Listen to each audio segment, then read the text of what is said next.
안녕하십니까. 언제나 소비자 편에서 방송하는 콘스탄트 김의 티스와 함께 돈 버는 아카데미. 이번 시간에는요, 돈 버는 증여 상속이 되겠습니다. 잘못된 증여 상속 플랜의 처참한 결과를 한번 알아보시기 바랍니다.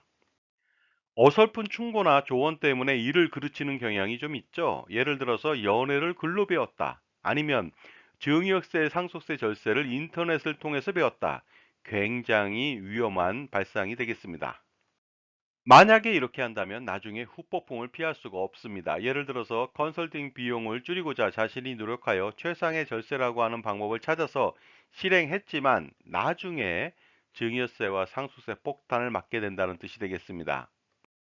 부부는 경제 공동체라고 합니다. 일심동체죠. 남편이 벌고 아내가 저축과 투자를 했다. 무슨 문제가 생길까요?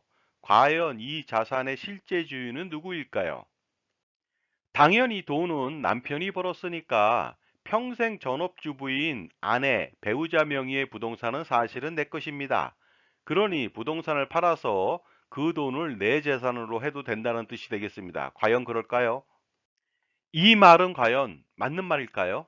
정답은 바로 전혀 틀린 말이 되겠습니다. 만약 돈을 벌고 있는 남편이 무소득 배우자인 전업주부에게 소득의 대부분을 맡겼습니다.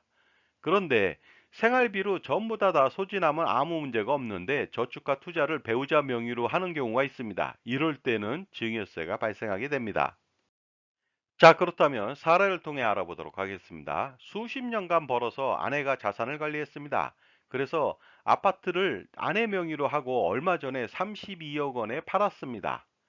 양도세 등을 내고 나서 금액 30억 원을 남편에게 15억 원을 증여했습니다. 물론 무신고했죠. 자녀 가족인 자녀하고 자녀 배우자, 손자녀 2명한테 12억 원을 증여하고 신고했습니다. 남은 돈은 3억 분이 없습니다. 자, 그런데 증여 후 1년 만에 아내가 암 투병 중입니다. 여명이 3개월밖에 남지 않았습니다. 그렇다면 과연 상속세는 어떻게 나올까요? 아내의 상속 재산은 증여 후 3억 원밖에 남지 않아서 상속세가 없을까요? 절대로 그렇지 않습니다. 아내의 상속 재산은 놀랍게도 30억 원이 되겠습니다. 왜냐하면요, 증여한 이후 1년 만에 돌아가시게 된다면은 당연히 증여 재산을 합산하기 때문에 그렇습니다. 지금까지 제 정보가 도움이 되셨다면 무료 구독하고 좋아요 부탁드리겠습니다. 그리고 특히 멤버십 회원 가입을 통해서 보다 다양한 혜택, 예를 들어서 컨설팅 피의 30% 할인 등의 혜택을 받아보시기 바랍니다. 감사합니다. 계속 가겠습니다. 그리고 상속세는 이렇게 산출할 수가 있을 것 같습니다. 남편한테 증여권은 증여로 간주하죠, 당연히. 그래서 증여세 2억 1천만 원 하고요. 무신고 가산세 40% 8,400만 원이 되겠습니다. 그 다음에 납부지연 가산세 2억 1천만 원에 대해서 연 9.125%를 물어야 될지도 모릅니다. 그리고 나서 증여재산은 다시 또 합산해서 상속세를 과세당할 리스크에 놓여 있습니다. 그리고 또한 사전 증여로 인해서 상속세 공제 한도가 또 줄게 됩니다. 그런데 만약에 증여하지 않았다면 어떤 일이 벌어질까요? 당연히 상속재산은 30억 원 그대로가 되겠습니다. 이때 배우자 공제를 60%, 18억 원을 공제받을 수가 있습니다. 그 다음에 자녀가 있으니까 일괄 공제 5억 원, 순금융재산 공제 10억 원 이상일 때 2억 원을 받을 수가 있죠. 총 25억 원을 공제받을 수가 있으니까 과세 표준 5억 원에 대한 상속세는 9천만 원밖에 나오지 않습니다. 이것도 3% 할인을 받겠죠. 그러나 자신이 판단하고 결정해서 사전징용을 했기 때문에 어설픈 지식 때문에 폭망한 사례가 되겠습니다. 당연히 어떻습니까? 돈을 내고 컨설팅 수수료를 내고서 그 증여상속 컨설팅을 받았어야 됩니다. 그렇다면요, 컨설팅 수수료 값어치를 반드시 했었을 겁니다. 매년 건강검진을 받을 때도 사전에 체열, 체뇨, 기타 영상 촬영 등을 합니다.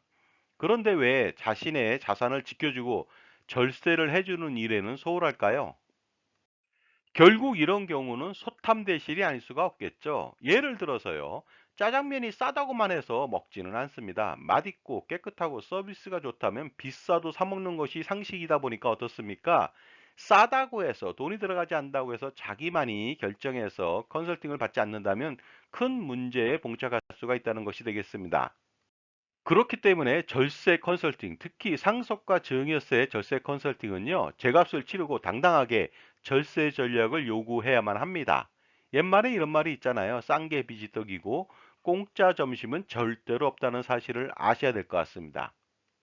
이러한 사실과 진실은 삼척동자도 알 수 있습니다. 하지만 어른들은 가끔 수수료를 줄이려는 욕심 때문에 이를 그르쳐서 막대한 세금 손실, 재산 손실을 보게 되기도 합니다. 그렇기 때문에 돈을 주고 당당하게 절세 컨설팅을 받아보시기 바랍니다. 바로 풍부한 전문 지식과 다양한 경험, 그 다음에 자신만의 솔루션을 가지고 있는 적격 종합자산 관리사한테 절세 컨설팅을 받는 것이 아주 유리하다고 볼 수가 있습니다. 특히 종합자산관리사는요, 금융기관에 소속되어 있지 않는 IFA, Independent Financial Advisor, 우리말로 푼다면요, 독립된 자산관리사가 되겠습니다. 이 사람의 도움을 받을 필요가 있습니다. 왜냐하면요, 자신만을 위한 컨설팅을 해줄 수가 있고, 그리고 객관성과 공정성을 겸비할 수가 있기 때문에 그렇습니다. 그리고 무엇보다도 금융인으로서의 직업윤리가 투철한 사람을 만날 필요가 있겠죠. 이러한 종합자산관리사를 만나는 것은 정말로 일생일대의 행운이 아닐 수가 없습니다. 바로 증여세, 상속세, 절세를 아트의 경지로 끌어올려서요.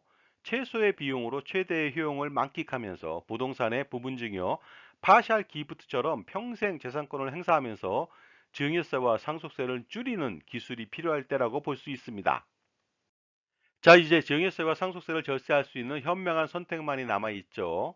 그래서 절세 아트 컨설턴트인 콘스탄트 김 저와 함께요. 당장의 증여세, 상속세 절세는 물론이고요. 투자와 자녀 세대까지의 성공적인 자산 관리를 위한 콘스탄트 김의 NGP 플랜, 넥스트 제너레이션 플랜을 한번 실행해 보시기 바랍니다. 자, 지금까지 잘못된 지식으로 증여세, 상속세를 망치는 그러한 사례를 알아봤고요. 현명한 절세 방법에 대해서 말씀 나눴습니다. 감사합니다.